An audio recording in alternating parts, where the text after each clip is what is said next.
Hello दोस्तों, welcome back to my channel.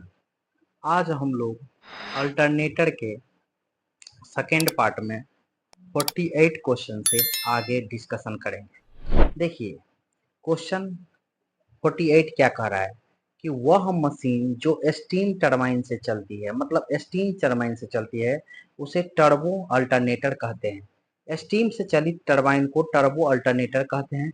Turbo alternator उच्च गति वाले अल्टरनेटर होते हैं, हाई स्पीड वाले अल्टरनेटर होते हैं, जिसमें सिलिंड्रिकल रोटर प्रयोग में लिया जाता है, जिसकी अक्षीय लंबाई अधिक तथा व्यास कम होता है। अक्षीय लंबाई अधिक तथा व्यास कम होता है, समझे। अब चलते हैं दोस्तों नेक्स्ट क्वेश्चन पर। नेक्स्ट क्वेश्चन पर चलते हैं, क्या कह रहा है। देखिए नेक्स्ट क्वेश्चन क्या कह रहा है।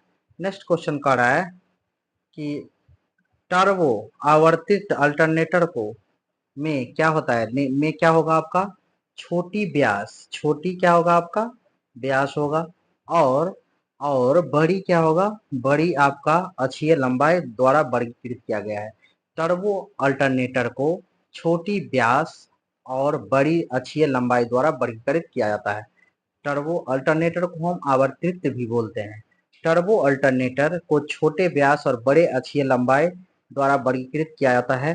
टर्बो जनित वास्तविक रूप से तेज गति वाली मशीन है, जिसके लिए पोल संख्या कम, क्योंकि n इक्वल टू क्या होता है, 120 इंटू एफ बाय पी।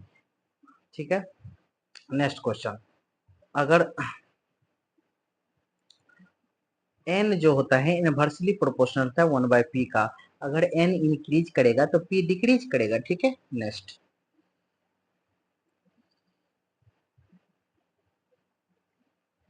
उच्च आवृत्ति पर एयरक्राफ्ट अल्टरनेटर का उपयोग किस लिए किया जाता है। तो उच्च आवृत्ति पर एयरक्राफ्ट अल्टरनेटर का प्रयोग अमाप में कमी करने के लिए किया जाता है। अपमाप में कमी करने के लिए एक अल्टरनेटर एक बड़ा एसी जनित्र होता है, जो आंतरिक ऊर्जा को विद्युत ऊर्जा में बदलता है, मैकेनिकल एनर्जी को इलेक्ट्रिकल एनर्जी में बदलता है। भारत में व्याप्त आवृत्ति 50 हर्ट्ज, लेकिन जो विकसित देश है, डेवलप्ड कंट्री है, जैसे अमेरिका, ये सब में जो है 60 हर्ज होता है। कितने हर्ज होता है, लेकिन भारत जैसे विकासशील देशों में 50 हर्ज होते हैं। ठीक है, व्यापक आवृत्ति का मान। नेक्स्ट क्वेश्चन कह रहा है कि निम्न में से कौन सा अल्टरनेटर का प्रयोग है, कौन सा अल्टरनेटर का प्रकार है, निम्नलिखित में से कौन सा अल्टरनेटर का प्रकार है। ब्रूसलेस उपरोक्त विकल्प में से ब्रूसलेस एक अल्टरनेटर का प्रकार होता है। ठीक है। नेक्स्ट क्वेश्चन,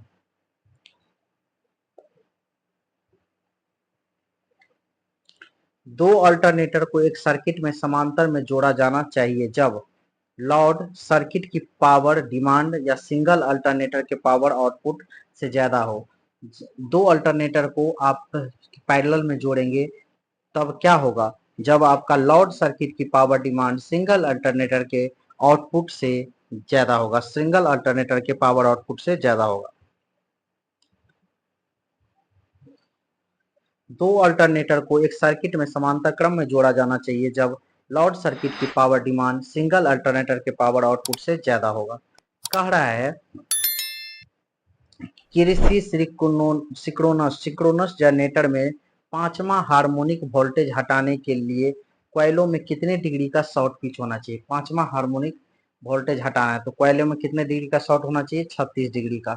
36 डिग्री इलेक्ट्रिकल का, 36 डिग्री इलेक्ट्रिकल का। ये निकालते कैसे है देख लीजिए। यदि हम पांचवा हार्मोनिक प्रतिस्थापन करना चाहते हैं तो 36 डिग्री का इलेक्ट्रिकल शॉर्ट होगा। कैसे, देखिए, फिफ्थ हार्मोनिक फिफ्थ हार्मोनिक निकालना है हमको। Harmonic equal to displacement, displacement मतलब होता है हटाना, इक्वल टू 180। अब देखिए 180 हुआ, फिर six fifth harmonic into displacement equal to 180। अब देखिए, तो डिस्प्लेसमेंट इक्वल टू क्या होगा, इस साइड अगर मल्टीप्लाई में है तो उस साइड क्या होता है, डिवाइड में, 180/5। और 180 को जब आप 5 से डिवाइड करेंगे तो 5 दिया 15 होगा। देखिए 15 गया 18 में से तो बचा 3, 3 पर 0 30 होता है। अब 5 छक्के 30, तो कितना हो गया 36। तो फार्मूला क्या आपको याद रखना है, हार्मोनिक, क्या याद रखना है, हार्मोनिक इंटू विस्थापन मतलब डिस्प्लेसमेंट अब बराबर 180 डिग्री, हार्मोनिक इंटू विस्थापन इक्वल टू 180 डिग्री। ओके, चलते हैं नेक्स्ट क्वेश्चन पर। क्वेश्चन नंबर 53 हो गया, 54 पर चलते हैं। देखिए आप लोग होशियार बनिए, पढ़ने का तरीका अपनाइए, सही से सही होगा। देखिए अब 54 नंबर क्या कहता है, 54 नंबर कहता है कि निम्न में प्रत्यावर्ती के लिए आधचालक प्राइम मूवर कौन सा है। प्राइम मूवर स्टीम टरबाइन है। प्राइम मूवर क्या है, स्टीम टरबाइन। प्रत्यावर्ती मतलब एसी, एसी चालक के रूप में स्टीम एसी करंट के रूप में स्टीम टरबाइन का प्रयोग किया जाता है। स्टीम टरबाइन उच्च गति वाले टर्बो अल्टरनेटर है। कौन अल्टरनेटर है, टर्बो अल्टरनेटर। ज्ञात रहे कि इसके प्रयोग के दौरान आवृत्ति तथा फेज सीक्वेंस सदैव समान रहता है। आवृत्ति तथा फेज सीक्वेंस सदैव समान होता है। देखिए अब क्या कह रहा है नेक्स्ट क्वेश्चन। देखिए प्रत्यावर्ती ईएमएफ तरंग में सातवें हार्मोनिक सनादि को हटाने के लिए भिन्नात्मक अंतराल क्या होगा। क्या हटाना है, सातवें क्या हार्मोनिक को हटाने के लिए भिन्नात्मक अंतराल क्या होगा। तो देखिए ईएमएफ हार्मोनिक हटाना है, क्या लिखाना है, ईएमएफ हार्मोनिक हटाना है आपको, हार्मोनिक हटाना है। तो उसका फॉर्मूला होता है n minus one by N, ठीक है, n minus one by N, ठीक है। तो अब n कितना था आपका, अब 7, ठीक है, 7 माइनस वन बाई कितना 7, ठीक है। तो इक्वल टू क्या होगा 6/7, 6/7, 6/7, ऑप्शन नंबर बी, ठीक है। नेक्स्ट,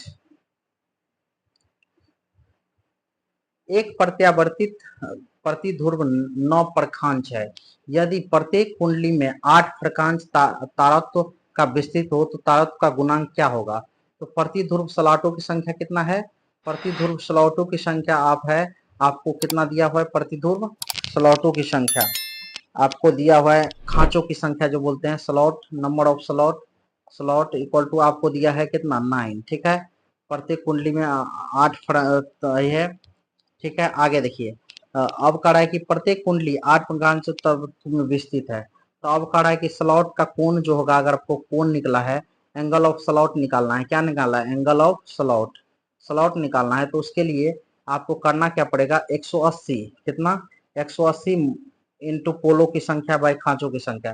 तो 180 पोल की संख्या कितना है आपका, पोल कितना है, पोल आपको एक एक प्रत्यावर्ती प्रतिध्रुव एक, अब बाई कितना 9, तो ये काटेंगे तो कितना होगा 20 डिग्री, क्या निकला 20 डिग्री। अब आपसे निकालने के लिए कह रहा है तारत्व गुणांक। तो तारत्व गुणांक क्या होता है, देखिए तारत्व ये 20 डिग्री निकल गया। अब पीच फैक्टर जो निकालना है, फैक्टर पीच, पीच फैक्टर तारत्व गुणांक, ये पीच फैक्टर इक्वल टू होता है कॉस अल्फा बाई 2। अब कॉस अल्फा कितना, कॉस अल्फा का मान कितना है 20/2, तो कॉस 10 डिग्री, कॉस 10 डिग्री का वैल्यू कितना होता है 0.984 ये होता है। तो ये आपका कौन किस ऑप्शन में है, तो ये है ऑप्शन नंबर आपका सी, किसमें, सी में। देखिए अब देखिए नेक्स्ट क्वेश्चन कह रहा है, क्या कह रहा है, देखिए कह रहा है 3 फेज वाले, देखिए देखिए कह रहा है कि 3 फेज में स्थिर स्टेटर में खांचों के रूप में विस्थापन होता है। तो विस्थापन का फॉर्मूला खांचों के रूप में अभी हम लोग क्या याद किए थे, तो 120 अंश बटा अंशों की खांचों के बीच की दूरी, अंशों के खांचों के बीच की दूरी।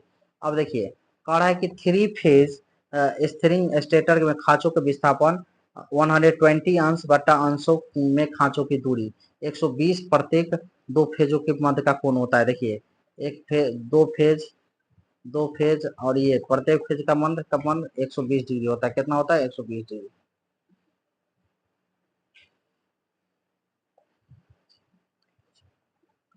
निम्नलिखित में से कौन सा अल्टरनेटर समांतर समांतर संचालन के लिए शर्त नहीं है। निम्न में कौन सा अल्टरनेटर समांतर संचालन के लिए शर्त नहीं है। तो ये है आपका, पहले में करंट दूसरे में सिस्टम से ज्यादा होते हैं, पहले में करंट दूसरे सिस्टम से ज्यादा होनी चाहिए, मतलब पहले में करंट दूसरे सिस्टम से ज्यादा होना चाहिए। अल्टरनेटर समांतर संचालन के लिए शर्त नहीं है, पहले में करंट दूसरे से ज्यादा होना चाहिए, शर्त नहीं है, नहीं है।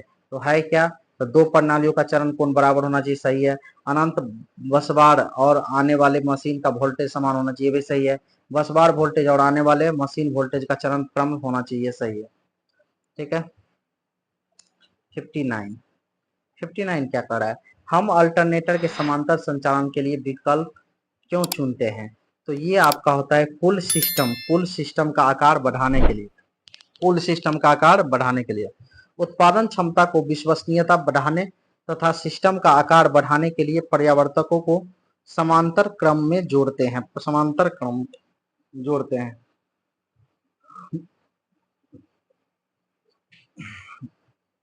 दो अल्टरनेटर को समांतर क्रम में जोड़ने से क्या लाभ होता है?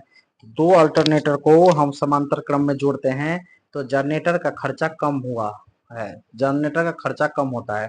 प्रत्यावर्तक को समांतर क्रम में जोड़ने का लाभ कुल सिस्टम आकार बढ़ाने के लिए दो जनरेटर को खर्चा कम हो जाता है। उत्पादन केंद्रों पर ओवरलोड की समस्या से कम हो जाती है, ओवरलोड की समस्या कम हो जाती है।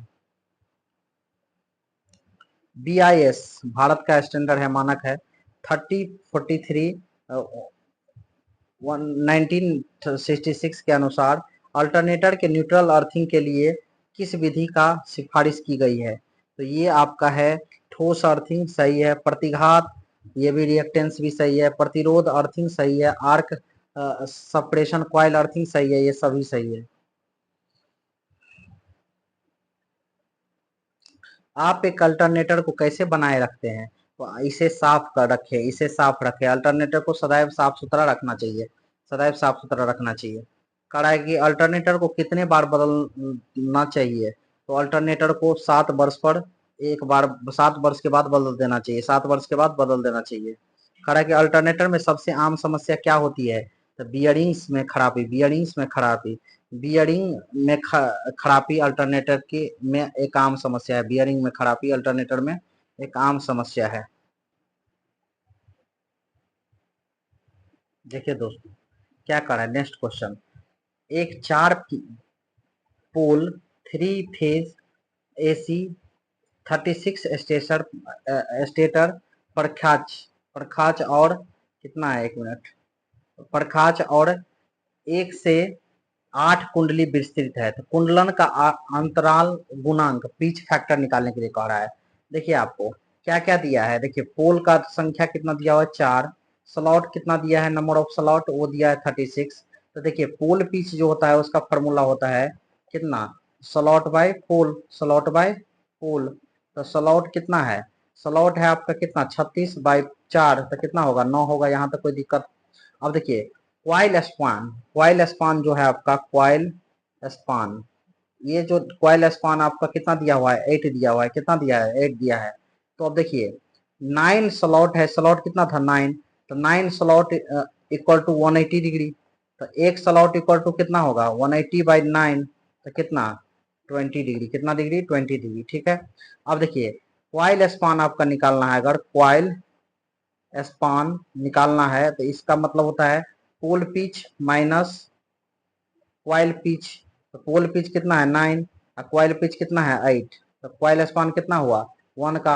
अब ये 1 डिग्री का वैल्यू जो आपका है 1 का मान हुआ है, तो ये 1 का वैल्यू कितना दिया 20 डिग्री। तो ये आपका किसका वैल्यू आ गया अल्फा का 20 डिग्री, कितना आ गया 20 डिग्री। अब है क्या, आपसे कहा गया हमको निकालने के लिए बोला गया है क्या, pitch factor, pitch factor, pitch factor. तो पिच फैक्टर इक्वल टू होता है कॉस अल्फा/2। अब देखिए कॉस अल्फा का वैल्यू कितना है 20/2, तो कितना हो जाएगा कॉस 10, कॉस 10 कितना है डी नंबर में, ठीक है।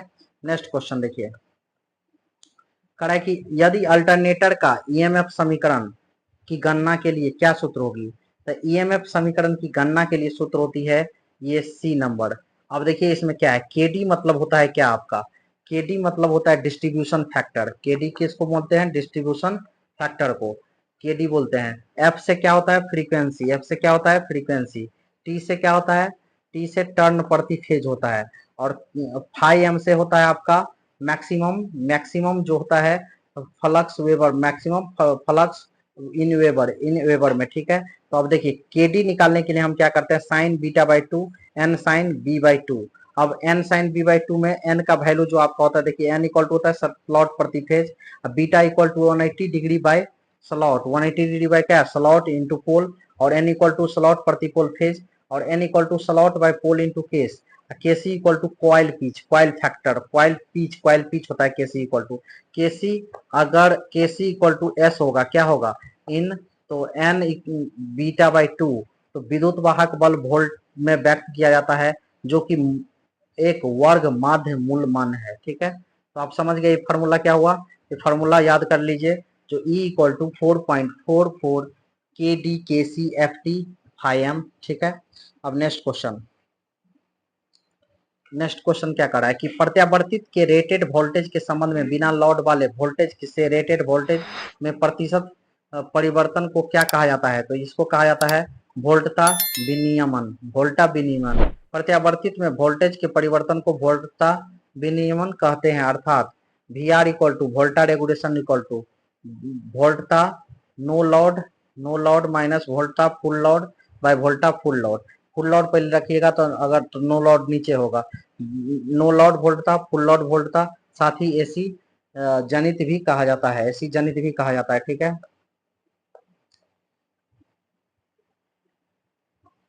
एक प्रत्यावर्तक मतलब अल्टरनेटर का विनियमन सूत्र द्वारा प्रदर्शित किया जाता है। तो ये आपका भी नो लोड माइनस भी full load voltage full load by voltage full load into 100। ठीक है, नेक्स्ट, जब प्रत्यावर्तित मतलब अल्टरनेटर से भार हटाया जाता है, तो इसकी टर्मिनल वोल्टा पूर्ण वोल्टा पर 500 से बढ़कर शून्य भार पर 620 वोल्ट हो जाता है।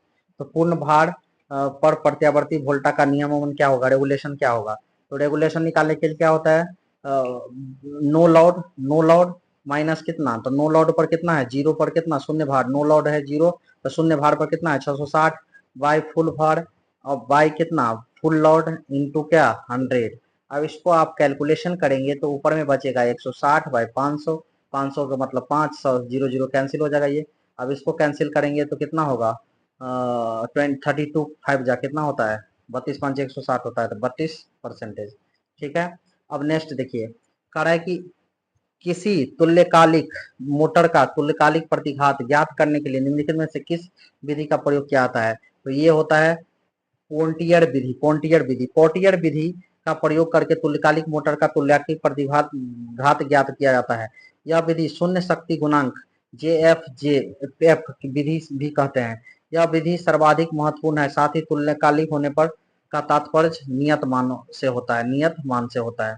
अब क्या कर रहा है कि किसी प्रत्यावर्ती वोल्टता नियम के निर्धारण की को EMF विधि भी कहा जाता है। क्या सा, तुल्यकालिक प्रतिबाधा विधि। किसी प्रत्यावर्ती वोल्टता नियमन के निर्धारण की तुल्यकालिक प्रतिबाधा विधि को EMF विधि भी कहते हैं। किसी प्रत्यावर्ती वोल्टता नियमन निर्धारण की तुल्यकालिक प्रतिबाधा विधि को EMF विधि भी कहते हैं। उसी प्रकार तुल्यकालिक रिएक्टेंस विधि को MMF विधि भी कहते हैं। इसके अतिरिक्त एक अन्य विधि जिसे पोर्टियर त्रिकोण विधि कहते हैं, तीनों सर्वश्रेष्ठ है, तीनों सर्वश्रेष्ठ है। कह रहा है कि किस विधि का उपयोग करके प्रत्यावर्तित के वोल्टता नियमन को निर्धारण में लघुपथ अभिलक्षणों के प्रयोगात्मक डेटा की आवश्यकता नहीं है। तो ये कौन सा है, शून्य शक्ति फैक्टर, शून्य शक्ति फैक्टर मतलब शून्य शक्ति गुणांक विधि। कह रहा है कि शून्य शक्ति विधि से प्रत्यावर्ती वोल्टा नियमन के निर्धारण में लघु परिपथ अभिलक्षणों का प्रयोगात्मक डेटा की आवश्यकता नहीं होती। यह विनिमयन की सर्वश्रेष्ठ विधि है, विनिमयन की सर्वश्रेष्ठ विधि है।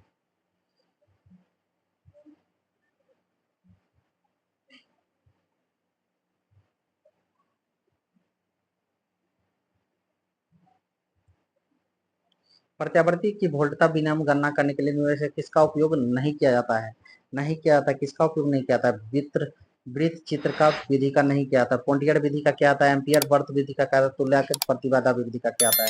वोल्टेज रेगुलेशन को परसेंटेज निकालने के लिए voltage no load volt minus voltage full load बटा वोल्टेज फुल लोड इंटू 100 होता है। ठीक है, एमएमएफ का मतलब होता है विधि पर एम्पियर टर्न विधि, EMF विधि या तुल्यकालिक प्रतिबाधा विधि, पोंटियर विधि या ZPF विधि, जीरो लोड पर।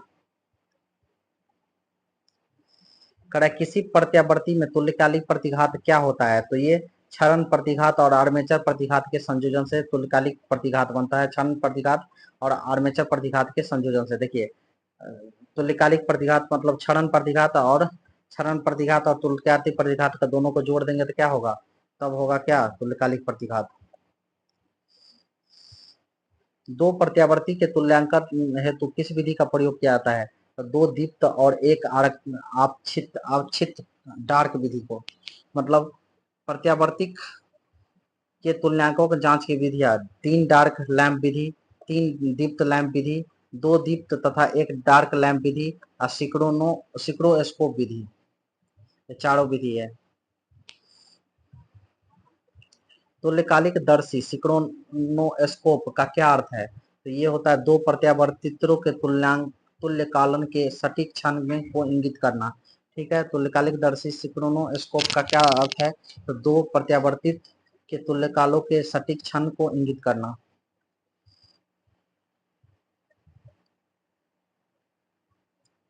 सिक्रोनोस्कोप एक उदाहरण होता है जिसकी सहायता से दो या दो से अधिक प्रत्यावर्तकों के समांतर क्रम में तुल्यकालीकरण की जांच की जाती है। सिक्रोनोस्कोप में प्रयुक्त मोटर 2 फेज इंडक्शन मोटर होती है, साथ ही तुल्यकालन जांच की सबसे उपयुक्त विधि है।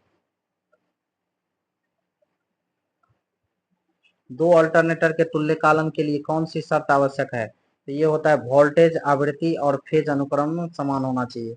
दो परावर्तक तुल्यकालन की निम्न विशेषता होनी है, पहला पोलैरिटी, दूसरा टर्मिनल वोल्टेज समान होनी चाहिए, तीसरा आवृत्ति समान होनी चाहिए, फेज अनुक्रमण समान होना चाहिए।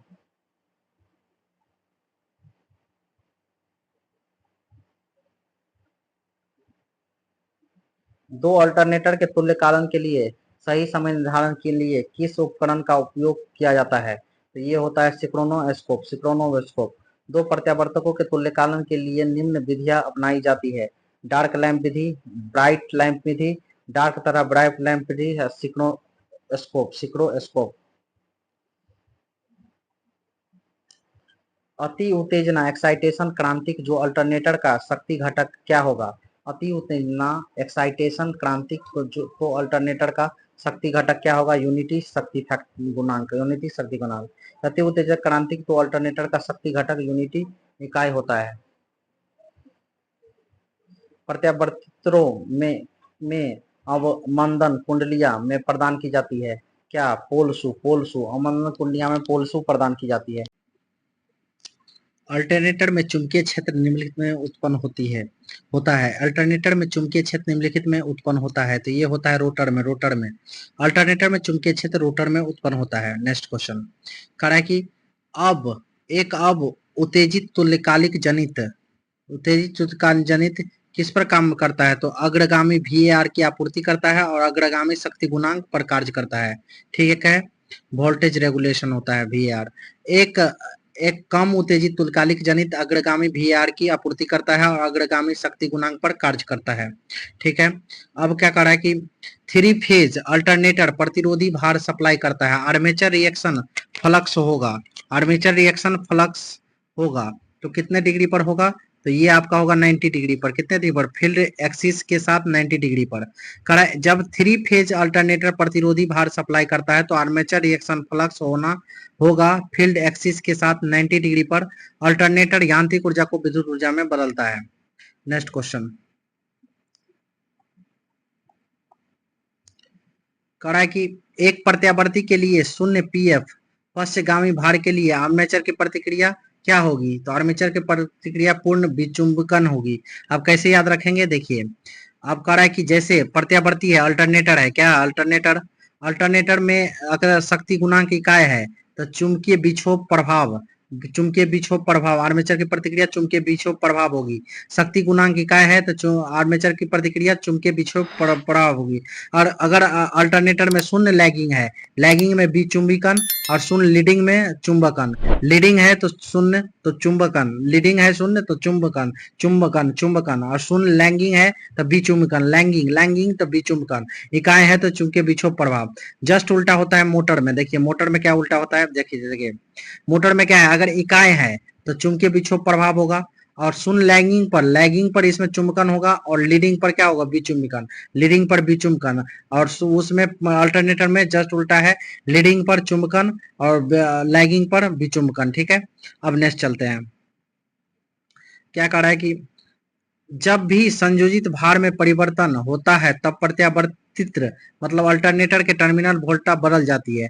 ऐसा प्रत्यावर्तित में वोल्टता पात की वजह से होता है, जो कि निम्न में से कौन से कारण से होता है? कौन से कारण से होता है? तो ये देखिए, आर्मेचर प्रतिरोध फर्स्ट कारण है, आर्मेचर प्रतिरोध। दूसरा है आर्मेचर क्षरण प्रतिघात, और तीसरा है आर्मेचर प्रतिक्रिया। आर्मेचर प्रतिक्रिया तो ये आपको तीनों होगा, मतलब तीनों होगा। क्या होगा? जैसे देखिए, जब प्रत्यावर्तित की टर्मिनल वोल्टता बदल जाती है तो इसके वोल्टता पात का कारण आर्मेचर प्रतिरोध, आर्मेचर क्षरण प्रतिघात तथा आर्मेचर प्रतिक्रिया होती है।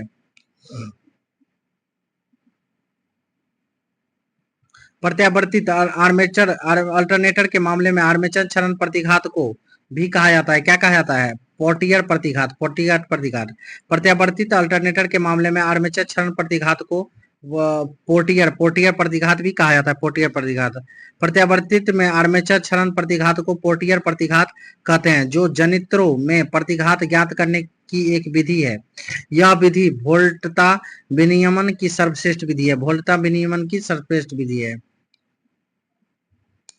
किसी अल्टरनेटर में आर्मेचर प्रतिक्रिया के कारण विचुंबकन प्रभाव को कैसे प्रतिकारित किया जाता है? किसी अल्टरनेटर में आर्मेचर प्रतिक्रिया के कारण विचुंबकन प्रभाव को कैसे प्रतिकारित किया जाता है? तो ये क्षेत्र उत्तेजन धारा को बढ़ाकर, क्षेत्र उत्तेजन धारा को बढ़ा करके, क्षेत्र उत्तेजन धारा को बढ़ा करके। नेक्स्ट देखिए, कह रहा है कि किसी अल्टरनेटर में आर्मेचर प्रतिक्रिया के कारण चुंबकीय विचुंबकन प्रभाव आर्मेचर प्रतिक्रिया के कारण विचुंबकन प्रभाव को क्षेत्र उत्तेजन धारा को बढ़ाकर प्रतिकारित किया जाता है। अल्टरनेटर वास्तव में एक जनित्र है जो आंतरिक ऊर्जा को क्या करता है? मैकेनिकल एनर्जी को इलेक्ट्रिकल एनर्जी में बदलता है। इलेक्ट्रिकल एनर्जी में मैकेनिकल एनर्जी को। अल्टरनेटर में क्षेत्र उत्तेजना धारा बढ़ाने का क्या प्रभाव है? तो क्षेत्र उत्तेजना धारा बढ़ाने से विचुंबकीयकरण से बचाव। क्षेत्र उत्तेजना धारा बढ़ाने से विचुंबकीयकरण से बचाव। अल्टरनेटर में क्षेत्र उत्तेजना धारा बढ़ाने का प्रभाव विचुंबकीयकरण से बचाना है। अल्टरनेटर का प्रयोग आंतरिक ऊर्जा से विद्युत ऊर्जा में परिवर्तित करना होता है। अल्टरनेटर की संरचना सिंक्रोनस मोटर के तुल्य होता है। सिंक्रोनस मोटर के तुल्य होता है। यदि लोड बढ़ता है तो अल्टरनेटर के टर्मिनल वोल्टेज घटने का क्या कारण है? तो आर्मेचर प्रतिरोधकता। आर्मेचर प्रतिरोधकता। यदि लोड बढ़ता है तो अल्टरनेटर के टर्मिनल वोल्टेज घटने का कारण होता है आर्मेचर प्रतिरोधक। यदि लोड बढ़ता है तो अल्टरनेटर के टर्मिनल वोल्टेज घटने का कारण है आर्मेचर प्रतिरोधकता। अल्टरनेटर का प्रयोग बृहत अनुप्रयोगों में किया जाता है। अल्टरनेटर में डैम्पर वाइंडिंग का क्या उद्देश्य है? डैम्पर वाइंडिंग हंटिंग प्रभाव को कम करता है। अल्टरनेटर में डैम्पर वाइंडिंग हंटिंग प्रभाव को कम करता है। अल्टरनेटर में डैम्पर वाइंडिंग का उद्देश्य हंटिंग प्रभाव को कम करना है। डैम्पर वाइंडिंग रोटर फेस पर स्थापित हो जाती है की जाती है, जिसमें समांतर प्रचालक में तो विद्युत वाहक बल का उत्पादन नहीं होता, परंतु जब असामान्य स्थिति आती है तो यही डैम्पर इस स्थिति में सिंक्रोनाइज करती है। अल्टरनेटर में हंटिंग प्रभाव का क्या कारण है? हंटिंग प्रभाव का कारण है ओवरलोड की वजह से। हंटिंग प्रभाव होता है ओवरलोड की वजह से। अल्टरनेटर में हंटिंग प्रभाव का ओवरलोड की वजह से होता है। साथ ही ज्ञात रहे कि अल्टरनेटर एक एसी जनित होती है। एसी जनित होती है, अल्टरनेटिव करंट जनित। घूर्णी क्षेत्र प्रकार के अल्टरनेटर का प्रयोग का क्या लाभ है? तो घूर्णी क्षेत्र प्रकार के अल्टरनेटर का प्रयोग लाभ है, फेजों की संख्या पर ध्यान दिए बिना केवल 2 सर्पी वलय आवश्यक है। घूर्णी क्षेत्र प्रकार के अल्टरनेटर का प्रयोग प्रमुख लाभ है, फेजों की संख्या पर ध्यान दिए बिना 2 सर्पी वलय की आवश्यकता होती है। कराए 1000 मेगावाट का अधिक शक्ति का अनुमोदक वाले प्रत्यावर्ती मतलब अल्टरनेटर दक्षता की कोटि कितना होगा? 0.09 0.99 0.99 0.99 मतलब अधिकतम गुना वाले प्रत्यावर्ती दक्षता की कोटि होगा 0.99। ये निकालने का भी क्या होता है? फॉर्मूला भी होता है किसको? इसको निकालने के लिए 0.99 को दक्षता को। ठीक है, क्या कह रहा है आपसे? आपसे कह रहा है कि एक 3 फेज स्टार संयोजित 1 kV पर्यावर्तक है। मतलब 3 फेज स्टार संयोजित 1 kV प्रत्यावर्तक है। एक 500 किलोवाट के डेल्टा संयोजित प्रेरण मोटर को पावर सप्लाई है। यदि मोटर का शक्ति गुणांक कितना है? 0.8 पश्चगामी है। इसकी क्षम दक्षता कितना है? 0.9 है। तो प्रत्येक प्रत्यावर्ती मोटर के फेज में लगभग धारा क्रमशः कितना होगी? धारा क्रमशः कितना होगी? यही दोनों में कहा है कि धारा क्रमशः कितना होगी, दोनों में निकालने के लिए। तो देखिए, आपका दक्षता कितना दिया हुआ है? दक्षता जो है आपका दक्षता दिया है 0.9, कितना दिया है 0.9 दिया है। इसके बाद पावर फैक्टर कितना दिया है, पावर फैक्टर ये आपका फैक्टर शक्ति गुणांक ये कितना दिया हुआ है आपको 0.8, और 0.8 क्या है पश्चगामी। पश्चगामी को हम क्या बोलते हैं, पश्चगामी को हम बोलते हैं आपको लैगिंग है, ठीक है, पश्चगामी है, ठीक है। अब दक्षता इक्वल टू क्या होता है, दक्षता इक्वल टू फॉर्मूला होता है output by input, output by input. तो दक्षता equal to output by input, तो इनपुट इक्वल टू क्या होगा, तो इनपुट जब निकालना होगा आपको तो आउटपुट में किससे भाग देंगे, क्रॉस मल्टीप्लिकेशन से, दक्षता से। तो आउटपुट में दक्षता से भाग देंगे तो 500 में 0.9 से भाग देंगे तो आपका अप्रोक्स कितना आएगा 550.555 केवी डेसिमल में, ठीक है, इतना केवी आ गया।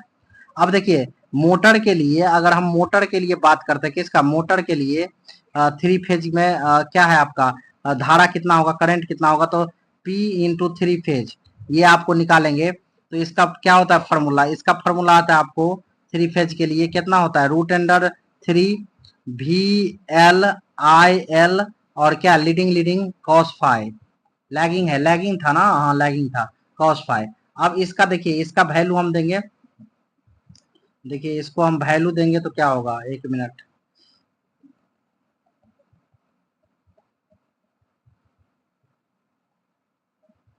चलिए देखिए इसका हम वैल्यू अगर पुट करते हैं, वैल्यू पुट करते हैं जैसे कितना था हमको, अगर ये हम लिखे थे कितना P3 फेज में क्या होता है पावर फैक्टर कितना होता है 5 √3 V लैगिंग, वोल्टेज लैगिंग और करंट लैगिंग और cos⁡, ठीक है, ये हो गया आपका।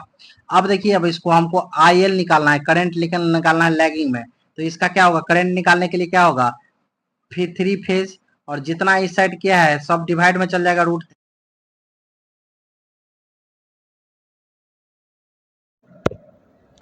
एक प्रत्यावर्तक के कोड लेमिनेटेड क्यों किया जाता है, तो कोड लेमिनेटेड किया जाता है भंवर हानियों को कम करने के लिए, मतलब ईडी करंट को कम करने के लिए। एक प्रत्यावर्तक के कोड लेमिनेटेड भंवर धारा हानियों को कम करने के लिए किया जाता है।